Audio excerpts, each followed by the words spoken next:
au Niger, l'AES aura une réserve d'or supérieure aux États-Unis. Ah bon? Eh oui. Donc si vous voulez, l'AES est capable de mettre sur le marché une monnaie extrêmement forte. Du fait de leur réserve en or. Et en plus, il faut rajouter qu'ils ont du pétrole, qu'ils ont du gaz, qu'ils ont... Enfin, vous vous rendez pas compte. Mais en plus de ça, quand la monnaie de l'AES va sortir, il va se passer quoi? Ah oui. Tous les cerveaux maliens, burkinabés et nigériens vont rentrer au pays. Actuellement, ils sont tous à l'extérieur. Pourquoi? Parce qu'on leur propose au pays actuellement de les payer en CFA, ça les intéresse pas. Tous les médecins maliens qui sont en France, dentistes, pneumologues et tout ça, ils préféreront rentrer dans leur pays, servir leur nation. Et ils auront intérêt à servir leur nation, d'autant qu'en plus, ils seront payés en Sahel, pas en euros. Eh oui, la monnaie va ramener Cheikh Modibo Diarra, l'éminent savant malien de la NASA, au Mali. Il préférera servir son pays, l'AES. Tous les savants du Niger, tous les génies du Niger, qui ont dû fuir le franc CFA pour s'établir aux États-Unis, pour s'établir en Europe, qu'est-ce qu'ils vont faire? Ils vont rentrer au Niger, ils vont rentrer au sein de l'AES, servir l'AES, d'autant qu'en plus, ils seront payés dans une monnaie extrêmement puissante. Le Mali a initié le changement de la doctrine de la lutte antiterroriste. C'est au Mali que l'on a politiquement traduit ce qui était déjà scientifiquement vérifié, à savoir que les organisations terroristes qui déstabilisent l'Afrique sont des organisations de mercenaires des puissances impérialistes occidentales de l'OTAN et qu'il était désormais hors de question de combattre le terrorisme en Afrique en s'appuyant sur ces puissances. Le Mali est détesté pour être le pays du changement de l'épistémologie, c'est-à-dire la théorie de la connaissance de la lutte antiterroriste. Le président Assimi Goïta et ses compagnons ont dit, ici au Mali, on ne combattra plus jamais les terroristes avec ceux qui leur donnent des armes, des informations, du renseignement satellitaire, de l'argent et de la représentation médiatique. On les combattra tous et on n'en laissera aucun dans nos rangs. Et comme cette doctrine a fait tache d'huile au Burkina Faso et au Niger, et comme cette doctrine s'est imposée comme la vérité sur notre temps, à travers la disqualification du concept de djihadisme qui a été remplacé par le concept de l'impérial terrorisme, c'est-à-dire que désormais les agresseurs de l'Afrique sont à nu, on en veut au Mali d'être le pays qui a révélé cela, le pays qui a démasqué l'imposture que soulignait déjà Lavrov, pour laquelle on en veut au Mali, c'est que le Mali a initié la politique de la renationalisation des richesses minières africaines au Sahel. C'est le Mali qui, le premier, a dit l'or du Mali, d'abord aux Maliens, l'uranium du Mali, d'abord aux Maliens, l'eau du Mali, d'abord aux Maliens, le manganèse du Mali, d'abord aux Maliens. Et cela est passé par la mise en miettes du misérable accord d'Alger qui permettait, sous couvert d'autonomiser la région du nord du Mali, à des prédateurs de toutes sortes, dont la Camorra, la mafia qui est à la tête de l'Algérie, de tenter de mettre la main, le grappin sur les ressources faramineuses de la région nord du Mali, depuis le gaz, le pétrole, jusqu'à la nappe phréatique multimillénaire qui fait saliver en effet les appétits impérialistes et ultra-capitalistes du monde entier. On en veut au Mali d'être en effet la capitale qui héberge la charte de l'Alliance des États du Sahel. Cette charte signe la naissance d'une grande puissance africaine dans le XXIe siècle, puissance qui est positionnée comme la muraille de l'Afrique noire, la muraille de l'Afrique saharienne, car elle occupe l'immense bande sahélienne qui est en quelque sorte comme la forteresse naturelle, qui est en quelque sorte comme le bouclier du peuple négro-africain. On en veut tout naturellement au Mali, c'est que le Mali est la terre des grandes initiatives de l'autonomie, de l'indépendance et de la libération africaine. On en veut au Mali parce que le Mali est le pays africain qui a conservé nos racines africaines les plus intactes. C'est le pays où les Africains peuvent se ressourcer, où les Africains peuvent se réafricaniser, se réinitialiser. C'est un pays enraciné. On en veut au Mali pour cela. La sauvegarde de ses langues, la sauvegarde de sa mémoire sur plusieurs millénaires, au-delà de la colonisation, au-delà de la traite négrière, le Mali est un pays qui a une mémoire multimillénaire. Et l'existence du Mali est un défi à tous les révisionnistes, à tous les négationnistes qui ont voulu faire croire que l'Afrique rencontre la civilisation en rencontrant l'Occident. Rien que l'étude de l'histoire du Mali, allez par exemple dans des villes comme Tombouctou, comme Djenné ou comme Gao, et vous vous rendez compte que l'Afrique avait dans beaucoup de disciplines, eh bien de l'université, une avance extraordinaire. La cabale impérialiste ne changera pas la température du Mali. Ces dernières semaines, sur tous les tabloïds, sur toutes les chaînes de télévision occidentales, et même de la part d'un certain nombre d'organisations internationales stipendiées, manipulées par le néocolonialisme français, par l'impérialisme occidental, on essaye de présenter le Mali comme étant un pays en déréliction, un pays en effondrement, un pays en ruine, un pays en situation apocalyptique. On essaye de diaboliser le Mali. Je viens ici rappeler pourquoi cet acharnement contre le Mali. Parce que certaines Maliennes et certains Maliens pourraient ne pas le savoir. Et puis encore, certaines Africaines et certains Africains pourraient ne pas savoir pourquoi on s'acharne contre le Mali. Eh bien, on s'acharne contre le Mali pour au moins 5 raisons que j'ai souvent données et que je répète, puisque la répétition est pédagogique et que le rappel sauve l'âme. On s'acharne contre le Mali parce que le Mali a refusé en 2012 d'offrir sa terre à l'installation du commandement militaire de l'OTAN et de l'Africom, c'est-à-dire à la recolonisation militaire du continent africain par les grandes puissances occidentales. Il s'agit d'une rancune géostratégique spécifique.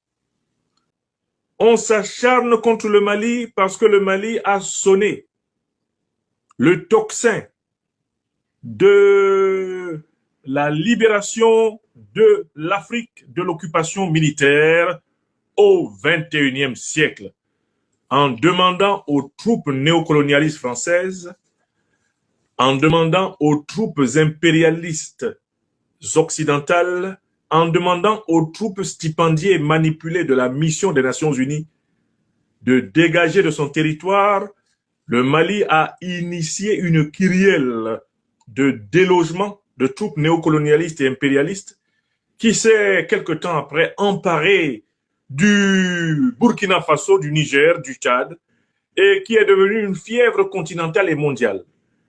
Le Mali est la terre qui a montré que l'Afrique pouvait se débarrasser de l'occupation militaire néocolonialiste à condition qu'il y ait une union entre le peuple, eh bien l'armée et le chef. C'est que le Mali est la terre qui héberge la charte de l'organisation internationale la plus appréciée des Africains de cette époque. L'organisation internationale la plus appréciée des Africains de cette époque s'appelle l'Alliance des États du Sahel, née en septembre 2023. Cette organisation a commencé son existence par un coup de poker et aussi une carte de joker. Le coup de poker et la carte de joker qui ont donné naissance à l'Alliance des États du Sahel ont consisté pour 2 pays africains, fait rarissime, à voler au secours de la République du Niger qui était menacée d'une agression néocolonialiste française, impérialiste occidentale, à travers l'organisation vassalisée, accroupie, agenouillée, génuflexante de la CEDEAO. Une armée sahélienne déterminée à renouer avec les époques de bravoure et d'héroïsme qui font la grandeur et la fierté des Africains de tous les temps. Veut au Mali d'être en effet la capitale qui héberge la charte de l'Alliance des États du Sahel. Cette charte signe la naissance d'une grande puissance africaine dans le XXIe siècle, puissance qui est positionnée comme la muraille de l'Afrique noire. la muraille de l'Afrique saharienne, car elle occupe l'immense bande sahélienne qui est en quelque sorte comme la forteresse naturelle, qui est en quelque sorte comme le bouclier du peuple négro-africain. C'est que le Mali est la terre des grandes initiatives de l'autonomie, de l'indépendance et de la libération africaine. Comme en témoigne le célèbre poème d'Agostinho Neto, consacré à la ville Bamako. Agostinho Neto, leader de la libération anticolonialiste de l'Angola, qui est à la tête du MPLA, Movimiento por la Liberación, del Pueblo de Angola, comme le dit le poème sacré du camarade Agostinho Neto, parlant du Mali et de Bamako, chaque fois que les Africains ont voulu créer quelque chose de grand pour eux, ils l'ont fait à Bamako. Car en fait, dans Bamako se trouve la graine, de l'esprit africain le mieux préservé, l'esprit africain le mieux intact, l'esprit africain le plus original est logé dans la capitale des Maliennes et des Maliens. Et c'est pour cela qu'on trouve dans l'hymne national du Mali la précision suivante: le peuple malien est prêt à abandonner tout ou partie de sa propre souveraineté pour l'unité africaine. On en veut au Mali pour ça. Je sais, le peuple dont la constitution affirme une foi radicale en l'unité africaine, au point que cette foi est une dimension sacrificielle. Et il faut bien comprendre cela. Ce Mali dont moi je viens là, le Mali où je passe 1 mois sur 3, ce Mali-là est vivant, ce Mali est fonctionnel, et tous ceux qui essaient de vous peindre le Mali sous la forme d'une catastrophe incarnée sont des menteurs. Et alors, on a tenté d'organiser le départ des étrangers occidentaux du Mali. Gare à ceux qui s'en vont. Le gouvernement du Mali vient d'être très clair. Vous partez dans le cadre de cette alerte qui n'est rien d'autre qu'une manipulation. Vous partez, n'oubliez pas qu'il n'y a pas de retour. Si vous partez pour donner crédit à cette manipulation montée par des officines qui veulent aider les terroristes en débandade, ce sera un aller sans retour. Je salue le gouvernement du Mali, à la tête duquel le Premier ministre, le docteur général de division Abdoulaye Maïga, a bat un travail remarquable pour cette précision. D'ailleurs, il a signé ce communiqué en tant que ministre de l'administration territoriale du Mali. C'est lumineux. Celui qui s'amuse à crédibiliser ce gros mensonge, des renseignements généraux, de la manipulation idéologique. De la communication du pays leur reproche des affirmations non vérifiées, des contre-vérités relatives aux djihadistes dans ce pays sahélien. En mai dernier, la chaîne francophone TV5 Monde avait été suspendue au Mali après la diffusion d'un reportage à caractère déséquilibré évoquant les protestations à Bamako. Une nouvelle campagne de désinformation cible les autorités maliennes. Bamako va tomber. Bamako encerclé par les terroristes. Bamako risque à tout moment d'être contrôlé par les terroristes. Voilà le discours que vous entendez ces 2 dernières semaines-là auprès des médias occidentaux, surtout français. Depuis 72 heures, la presse française et leur troll diffusent un unique message en boucle. La Russie a échoué au Mali, Bamako est encerclé et tombera sous peu, le pivot vers Moscou est un désastre. Ils font plus de 20 publications par jour sur le Mali, souvent des copier-coller. Ils n'ont pas lâché l'arme de la déstabilisation et de la manipulation par les médias. De nouvelles alliances sont en train de se tisser entre le GNIM qui maîtrise la réalité du terrain et ceux qui sont à l'intérieur du pays, les hommes politiques, les leaders de la société civile. Il n'est pas exclu qu'il y ait une entente entre ces différentes composantes-là pour finalement une gestion commune du Mali dans les prochains jours. Et moi, j'ai eu beaucoup de questions, beaucoup de personnes qui me demandaient si c'est vrai ou pas, parce que vous avez vu qu'ils ont même demandé il y a quelques jours à leurs citoyens de quitter le Mali le plus rapidement possible. 1 mois avant, c'était les États-Unis qui avaient dit ça. Oui, tout le monde avait dit oui, c'est la CIA. Ils ont des informations claires que la chute de Bamako, c'est dans quelques jours. Quelques jours après, Marco Rubio lui-même a félicité le Mali pour ces efforts qu'il est en train de faire dans la lutte contre le terrorisme. Paradoxal. Et là, vous avez vu aussi la société de shipping maritime SEMA CGM, qui est le leader mondial, il y a quelques jours, qui avait annulé ce trajet. Donc, il avait refusé que ces conteneurs aillent vers le Mali. Il a levé cette décision. Il a dit que non, finalement, on continue. Et après, c'est la société suisse CMG ou SMG SMG Shipping Farmer qui avait pris cette décision et qui est revenu sur sa décision aussi. Donc, tout ça, c'est des éléments qui prouvent que ces médias-là sont dans la manipulation. Il n'y a aucun groupe terroriste au monde qui peut aujourd'hui prendre Bamako. Ça, c'est moi qui vous le dis et rassurez-vous. Les terroristes aujourd'hui ne peuvent absolument plus faire comme avant ce qu'ils faisaient, mobiliser 500 hommes, attaquer une base militaire. Ils ne peuvent plus le faire. Ce qu'ils peuvent faire, c'est faire des groupes de 20, de 40, couper la route à des civils, des camions citernes et brûler, prendre leurs photos. Ça, tout le monde peut le faire. Ça, tout le monde peut le faire. Il ne suffit même pas d'être bien armé pour pouvoir le faire parce que ce n'est pas les chauffeurs qui vont venir se battre avec vous. Non, ils vont chercher à faire échapper leurs marchandises. Même les coupeurs de route savent. Aujourd'hui, ils sont passés de mouvements terroristes qui attaquaient des bases militaires à des mouvements terroristes qui s'adonnent qui se deviennent des coupeurs de route. Donc, les gars, arrêtez de penser que Bamako va tomber. Et maintenant, pourquoi aujourd'hui toute cette haine, toute cette propagande médiatique contre Bamako? Je vais vous le dire. Vous savez, le lithium, d'ici 2050, sera ce qu'est le pétrole aujourd'hui. Donc tout pays qui contrôlera le lithium dans les années 50, dans les années 2050, sera ce que sont aujourd'hui les Émirats arabes unis et l'Arabie saoudite. Et tous les Occidentaux et les pays du Moyen-Orient ne souhaitent pas que le lithium soit contrôlé par les Africains.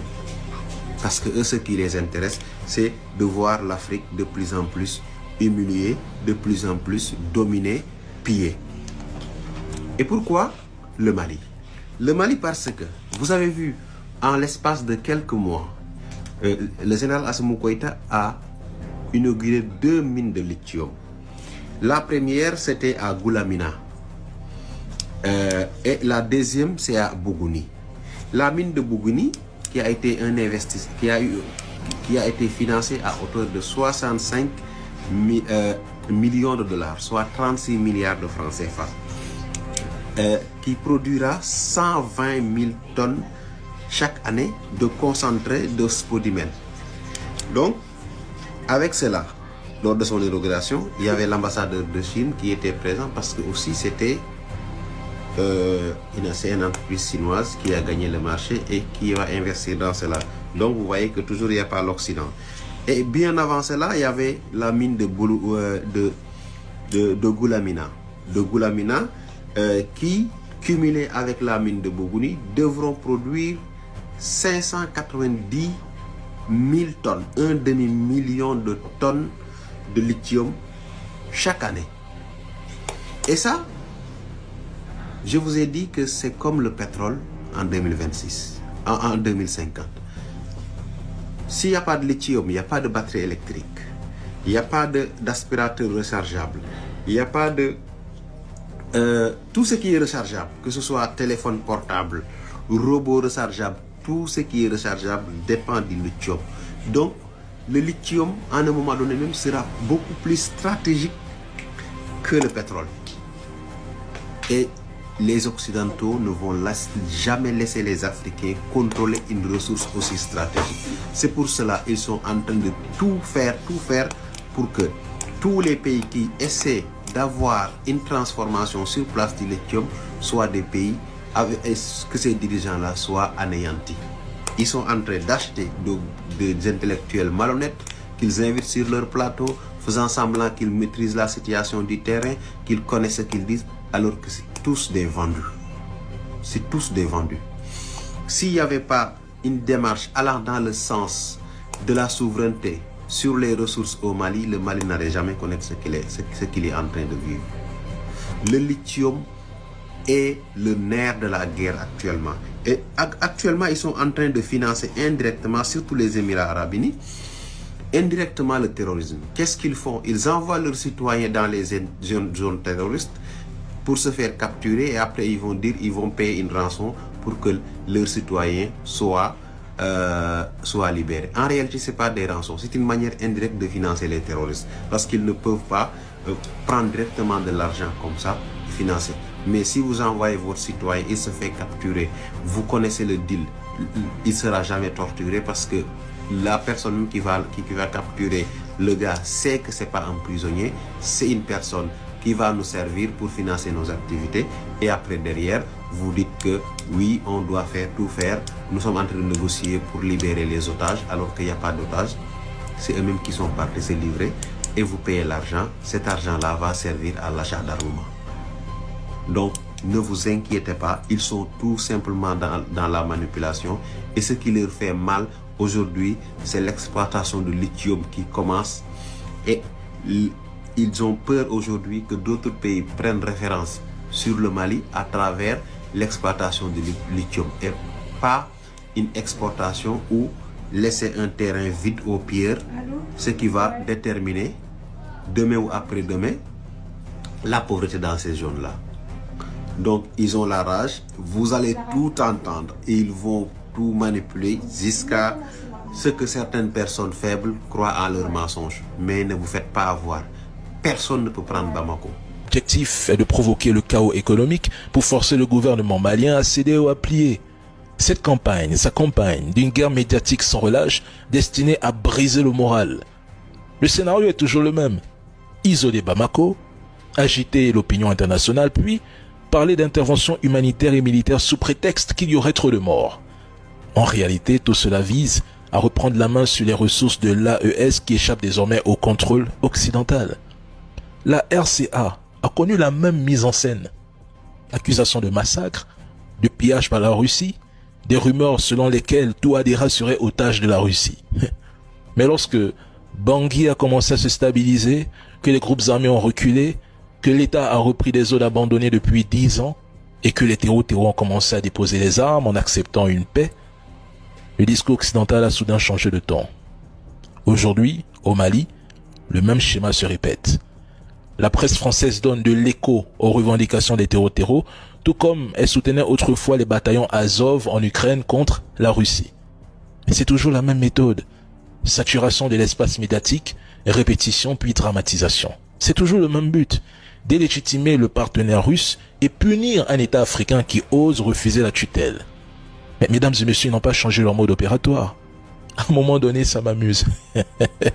Ce qui me choque, c'est de voir certains Maliens en exil faire campagne pour décrédibiliser la transition. Oui, on parle de publications corrosives, parfois mensongères. Oui. Quand on lit Maliki Konaté, Kradiatou Fofana ou Bouba Fané, on a l'impression que le pays va s'effondrer demain, c'est désespérant. D'accord avec la transition, d'accord. Mais souhaiter le chaos à son propre pays. Le génime a déjà Bamako, le génime a plus que Bamako, le génime a le Mali, parce qu'il contrôle la vie des populations, il contrôle le pouvoir politique sur le territoire et il contrôle finalement la circulation sur l'ensemble du territoire. Donc, pour que le Mali revienne dans la démocratie, dans la stabilité, le départ de la junte doit être le premier pas. Et cela doit être non négociable. L'État a perdu du terrain. Au contraire, l'État n'arrive plus à retourner sur les zones qui étaient auparavant contrôlées par des djihadistes. Des politiciens et activistes maliens pactisent aujourd'hui avec ceux-là même qui ont sanglanté leur pays depuis plus de 7 ans. Par haine d'Assimi Goïta, il s'allie à des terreaux espérant précipiter son départ au nom d'un soi-disant retour à la démocratie.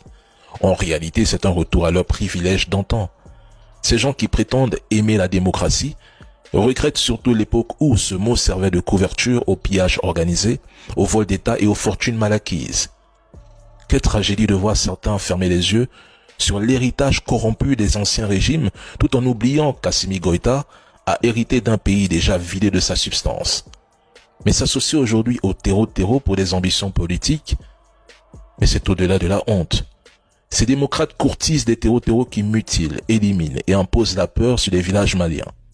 Ils osent croire que Bamako tombera bientôt, que le Mali est déjà sous contrôle total du JNIM. Pour eux, l'évacuation des ressortissants français, américains et allemands serait la preuve que la capitale est sur le point de tomber.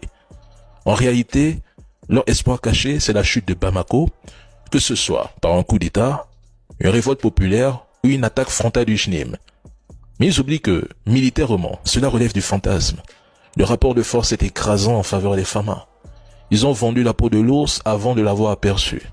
Certains, hier encore fervents défenseurs du gouvernement malien, sur la toile, se sont retournés contre lui, peut-être par rancune, non-reconnaissance, frustration ou simple appétit d'argent. Voilà la vraie maladie du Mali. L'inconstance chez certains et la trahison sous couvert de démocratie. Ils ont dit que Bamako tombera dans quelques jours. Ok. Quelle est la situation au Mali? Elle est simple, c'est que le Mali vit une crise totale, politique, économique, sécuritaire, énergétique et surtout une crise morale. Bamako paraît calme, mais c'est un calme de façade, entretenu par la peur et par la propagande. Dans les profondeurs du pays, dans les régions du centre et du nord du pays, c'est la désagrégation totale des zones entières échappent totalement au contrôle de l'État. Et aujourd'hui, des écoles sont fermées, les tribunaux ne fonctionnent plus dans certaines localités et les populations sont en train de vider carrément les régions, sont en train de vider carrément des zones rurales. Et la population n'attend plus rien en fait de l'État. Et c'est ce qui est dramatique. Donc au quotidien, c'est l'angoisse. L'État malien aujourd'hui n'assure plus la circulation, ni des biens, ni des services, encore moins de la confiance. Donc nous sommes passés finalement d'un État faible à un État qui est totalement absent. Puis aujourd'hui, nous sommes à un État obsédé par la mise en scène sécuritaire, tout simplement. L'armée contrôle la capitale et même encore là, quand on voit les attaques à quelques kilomètres de Bamako, on se pose des questions. Mais la société, elle, se délite dans le silence. Donc le Mali ne s'effondre pas bruyamment, mais il s'effrite silencieusement sous nos yeux, sous les yeux impuissants des populations. La situation au Mali est telle que certains États, au baguette desquels on retrouve bien entendu la France, à défaut d'imposer sa volonté ou leur volonté par la force, tente aujourd'hui d'utiliser le quatrième pouvoir, les médias, pour exagérer le chaos et fausser la réalité. Leur objectif, déstabiliser le pays qui refuse la tutelle étrangère, là où ils ont échoué militairement et diplomatiquement. Maintenant, ils maintiennent un calendrier stratégique et misent certainement sur la durée. Mais le peuple malien reste vigilant, uni et souverain, déterminé à écrire lui-même son avenir, loin des manipulations extérieures. En 30 ans, les Chinois sont parvenus à sortir de la pauvreté plus de 800 millions de personnes. Plus de 10 fois la population française. C'est-à-dire, vous prenez la France, 1, 2, 3, 4, 5, jusqu'à 10. 800 millions de France, 800 millions de Chinois sont sortis de la pauvreté en Chine en l'espace de 30 ans. Et 300 millions ont basculé vers la classe moyenne et plus de 100 millions vers la classe moyenne supérieure en 30 ans. Donc vous faites le cumul, ça vous donne presque 1 milliard et quelques qui sont sortis de la pauvreté. Et vous allez en Inde. En Inde, les Indiens ont sorti de la pauvreté entre 200 et 250 millions de personnes sur 30 ans. Vous calculez par rapport à la population française, c'est presque, voilà, on peut dire que c'est à peu près 4 fois la population française. Vous allez en Russie. Les Russes, sur une population d'à peu près 150 millions de personnes, vous avez la moitié qui sont sortis de la pauvreté. Vous allez au Brésil, c'est comme ça. Vous allez dans tous les pays aujourd'hui considérés comme les pays du tiers-monde, c'est des pays où on a de plus en plus de personnes qui basculent vers la classe moyenne ou la classe moyenne supérieure. Mais si vous venez en France, c'est l'effet contraire que vous allez voir. Et pour la plupart des pays d'Europe également, on a le pourcentage de personnes qui font la queue pour l'aide alimentaire qui se multiplie. De plus en plus de familles dépendent de l'aide alimentaire. Le reste du cœur et je ne sais quoi. Et pourtant, toujours, ces gens-là qui sont dans leur laurier continuent à croire que la misère, la pauvreté, c'est ailleurs. C'est-à-dire qu'ils sont tellement dans le déni que même si on les montre la réalité en plein jour, à cause de l'idéologie qu'ils ont, à cause du lavage de cerveau qu'ils ont subi, qui les a fait accepter la colonisation parce qu'on les a vendus comme un statut d'être un peuple supérieur, vous êtes le peuple tel, vous êtes le peuple tel. Que même si vous les plongez au cœur de la vérité, ils seront toujours dans le déni. Toujours. Et ça doit faire peur à tout citoyen conscient. L'Europe avance, mais à une vitesse très lente, à une vitesse largement inférieure aujourd'hui à la vitesse à laquelle la Chine les impose, les pays BRICS les imposent. C'est pas le même level. Mais ils ne l'accepteront jamais. Parlez à un Européen de la Chine, que des termes négatifs. Parlez à un Européen de la Russie, que des termes péjoratifs. Parlez des Indiens, que des termes péjoratifs.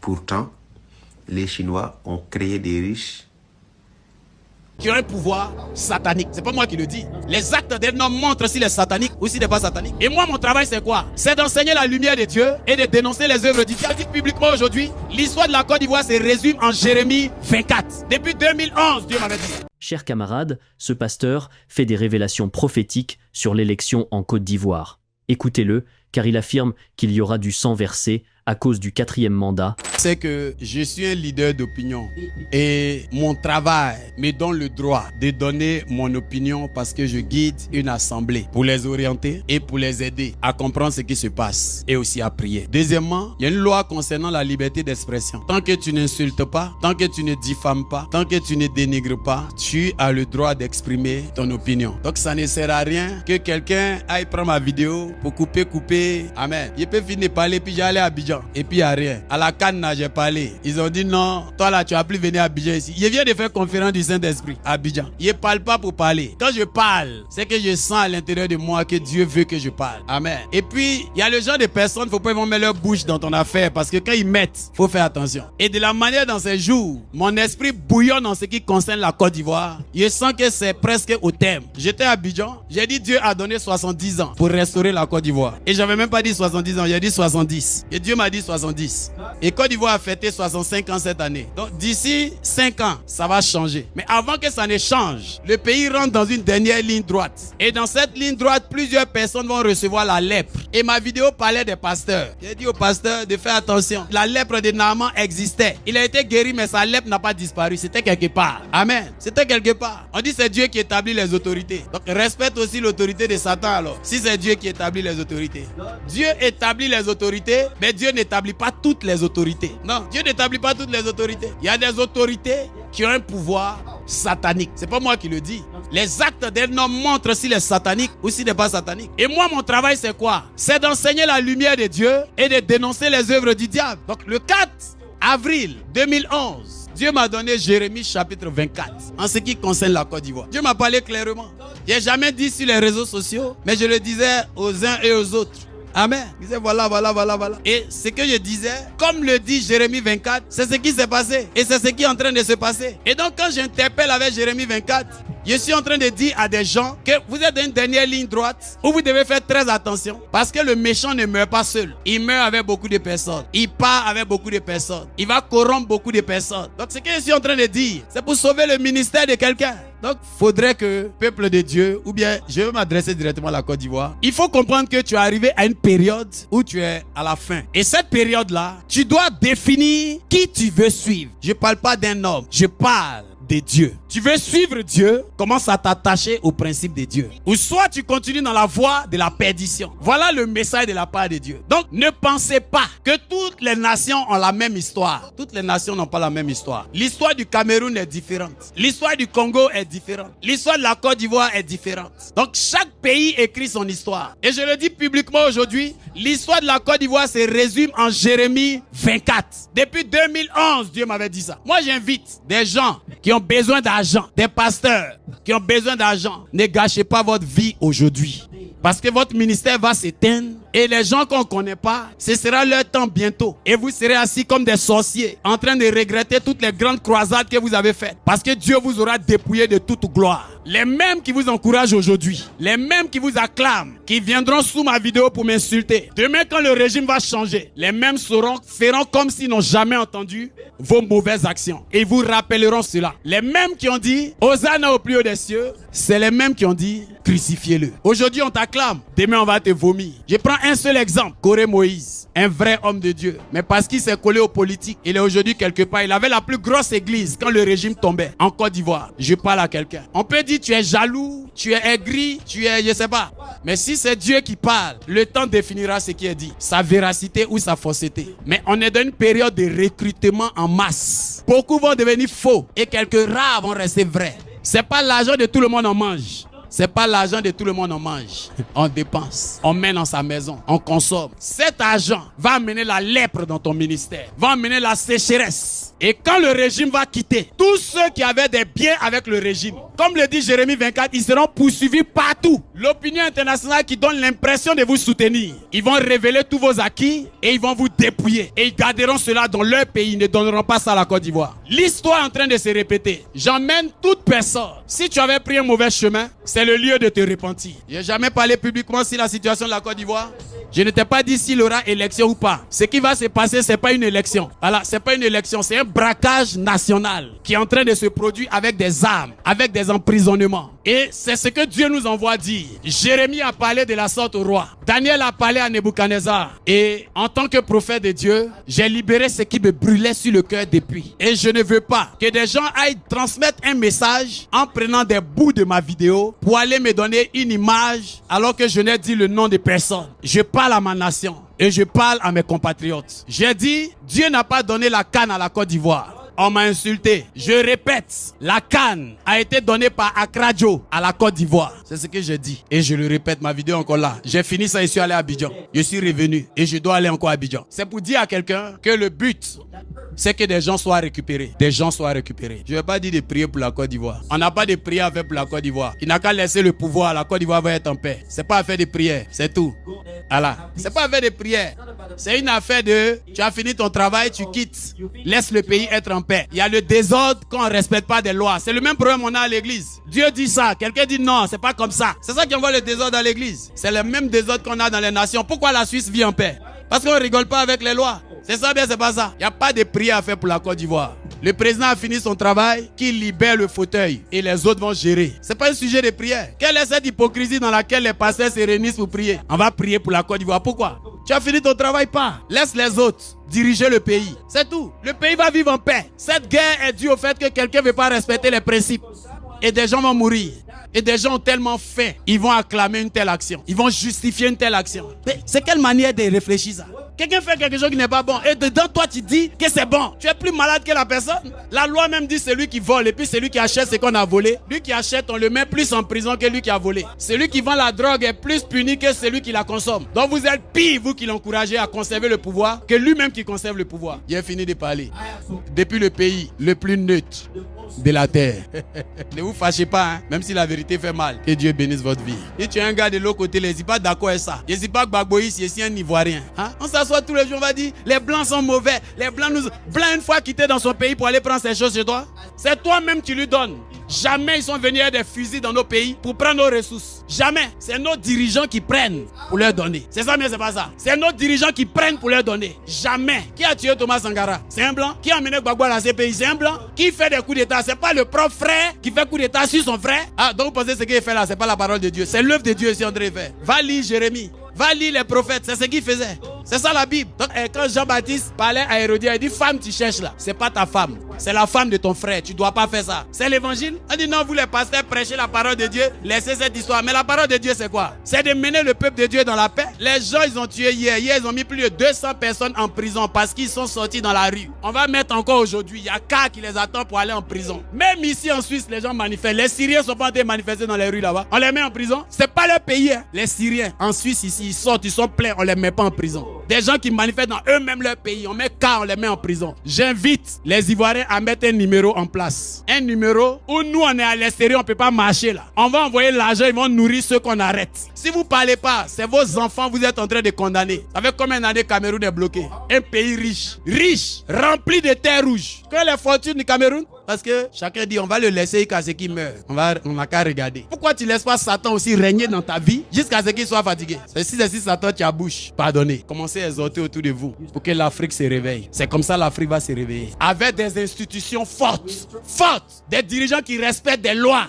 C'est comme ça l'Afrique va se réveiller. Sinon, tu dis le blanc nous a volé, le blanc a fait ceci, le blanc. Le cacao était 1000 francs. À 2 jours des élections, ça devient 2700. Donc ça fait combien d'années tu prends 1700 aux Ivoiriens? Toi seul. Donc tu pourrais faire ça. Et les gens se lèvent, waouh, il sera encore président. Et on ne doit pas parler. On ne doit pas parler. Parce que si tu parles, on te met en prison. Prison, on a une fois vu mouton en prison. On a une fois vu mouton en prison. La corruption. La Bible dit quoi? Il a dit à Esther, est-ce que tu sais que c'est peut-être à cause de ce temps-là, Dieu a permis que tu sois dans le palais. Parce qu'il nous fallait quelqu'un là-bas pour pouvoir parler. Et c'est pas ça brûle tellement en moi que je sens que c'est à cause de ce temps-là, Dieu m'a envoyé ici. Parce qu'il sait qu'à cette période-là, j'allais pouvoir parler. Il m'a dit ça depuis 2011. Il a gardé ça jusqu'à maintenant. Ces jours-là, j'arrive plus. Depuis aussi qu'il t'a Abidjan, j'arrive plus. Bientôt, on sera les derniers. Ces immeubles, vous allez voir. Les Ivoiriens sont pleins en Libye, pleins en Mauritanie. Et tous, le pays se développe, mais on a la plus grande masse migratoire. On est les plus nombreux ailleurs. Alors que le pays, c'est parce que la misère est forte. La vie est chère. Les gens n'ont rien. Que Dieu suscite parmi vous quelqu'un qui va devenir président. Que Dieu suscite parmi vous quelqu'un qui va devenir ministre. Quelqu'un qui va être député. Quelqu'un qui va avoir un rôle influent dans sa nation. Que Dieu vous remplisse. Regarde le Ghana, élection, on n'a pas donné de résultat. Le perdant a fait discours pour féliciter l'autre. Pourtant, on n'a même pas encore donné le résultat. Il y a 4 mandats. Tu es tombé même, tu veux mourir.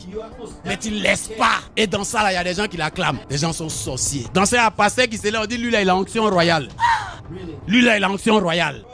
Arrêtez ça. Vous voyez les problèmes on a entre nous là. C'est nos dirigeants mal intentionnés. Que Dieu libère nos nations. Que Dieu libère nos pays. Que Dieu libère nos peuples. Que Dieu libère pour que nos enfants aient une vie épanouie, réussie. Un pays, une seule famille vient, il se nourrit eux seuls. C'est quoi?